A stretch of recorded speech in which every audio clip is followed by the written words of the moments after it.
I would like to start talking about Ubuntu. You talk a lot about the profound philosophy of Ubuntu that we all share, which means I am because we are. Can you tell us your idea or your vision of how Ubuntu should influence how we think about leadership in Africa, about governance and sustainable development of African economies? Well, there is an old proverb from Africa that says, if you want to go fast, you must go alone. But if you want to go far, you must go together. Now, if you understand that as the principles underlying the philosophy, the way of life of Ubuntu, then you will understand that intelligent cooperation is the only way in which we get results. So we are 54 countries in Africa. Most of these countries have been decided not by a process that is organic, but because there was a scramble for Africa. And the colonial masters sat in Berlin in 1884 and carved up Africa between themselves. So, what we have as countries in Africa is not African. It's a colonial construct that has divided culture, people, tribes, geographies to suit the needs of colonialism and slavery. And that's how it continues to be in this world. That Africa is probably the richest continent in the world, but and our resources, they fuel the global economy.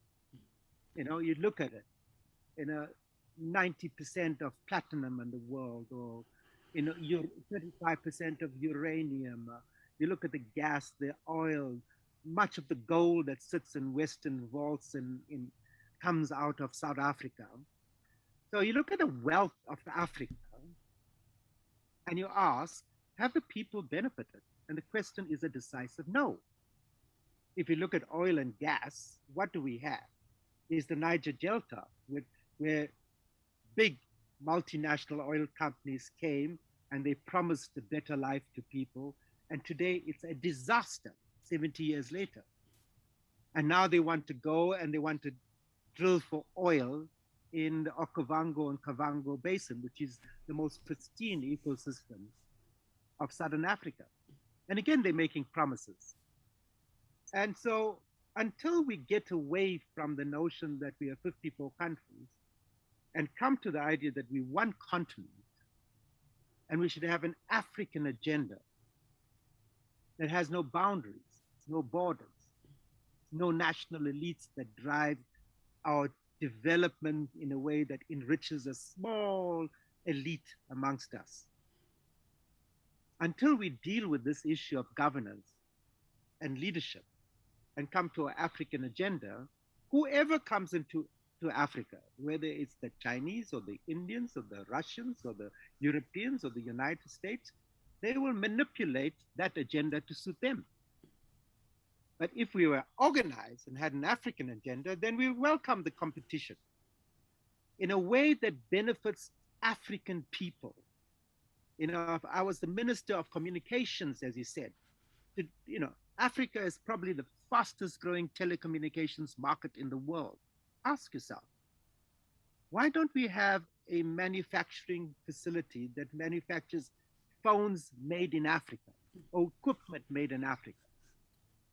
We keep giving away our resources and it's sold back to us at a much higher prices in a way that keeps our people trapped in poverty. So Ubuntu is the notion of what is the intelligent cooperation we need to have that makes sure that the African dream of an Africa at peace with itself, the end of conflict, where we are not the epicenter of hunger in the world, where our children have a pathway of hope and opportunity, is all possible because the greatest resource we have is our people. And we are 1.3 billion people in Africa, and 60% are under 25. We have the youngest population in the world. So why are they running away from Africa? It's because governance has failed and our leaders have failed us.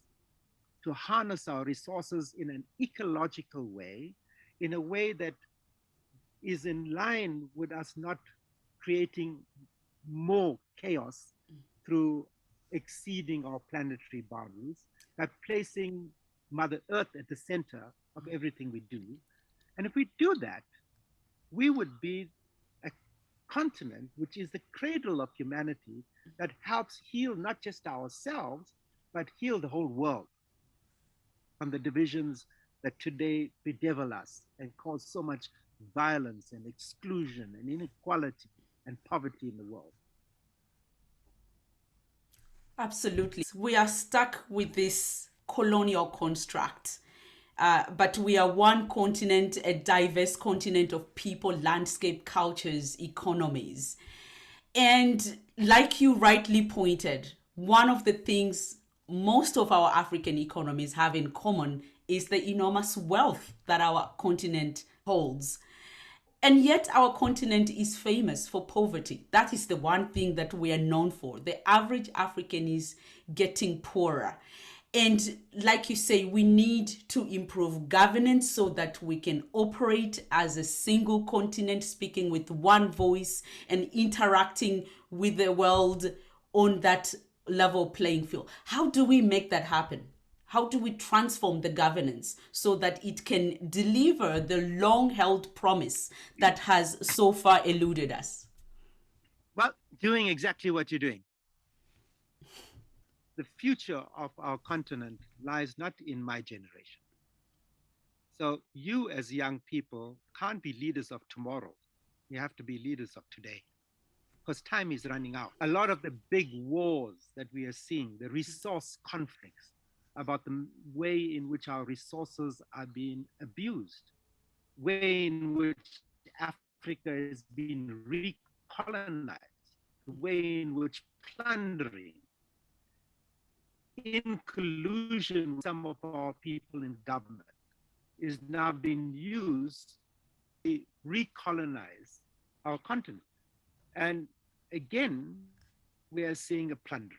It was the point where we had ethical leadership from the top, servant leadership from the top, leadership that was prepared to make the sacrifice even of life.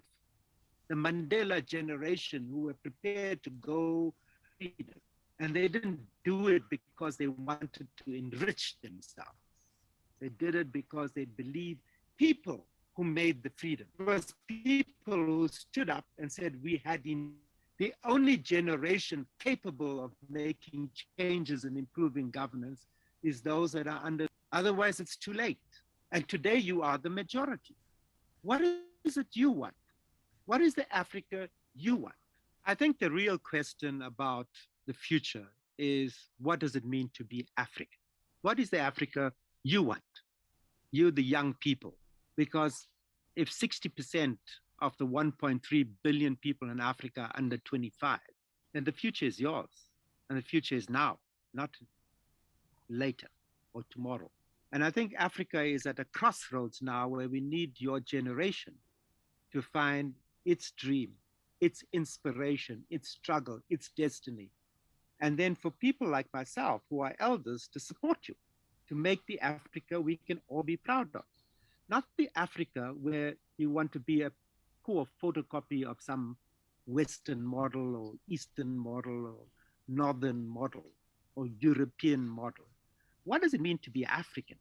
Beyond the shadow of the last 500 years of colonialization, of slavery, of apartheid, of economic brutalization.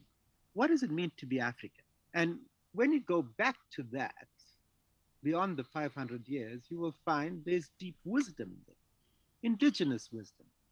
There were civilizations. It was the cradle of humanity. The most important technologies of humanity came out of Africa.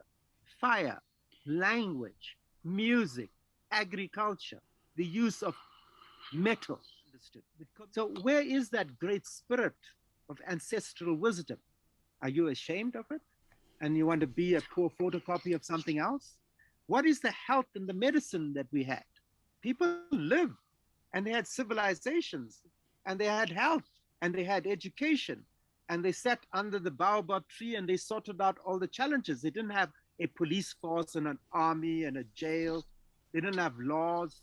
They saw themselves as part of nature, not apart from nature. When they when the Khoisan saw an eland, it was a token spirit. When they saw a forest, they didn't see timber to be cut down to make money. They saw timber and they looked at the forest and they said, there's the spirit of the forest. You think we didn't have medicine? We had more medicine then than you have today in all of Western pharmacology. And so we abandon who we are and we try to be someone else. And that is our failure. I'm not saying we shouldn't learn from everyone else. But first, the question is, who am I? Why am I here? What does it mean to be human? How do I look at myself as an African, which is the cradle of humanity, and see how do I evolve my consciousness so that we can live in peace and harmony and joy and happiness instead of conflict and poverty and inequality and arrogance. That's as a generation. And I'll be there behind you.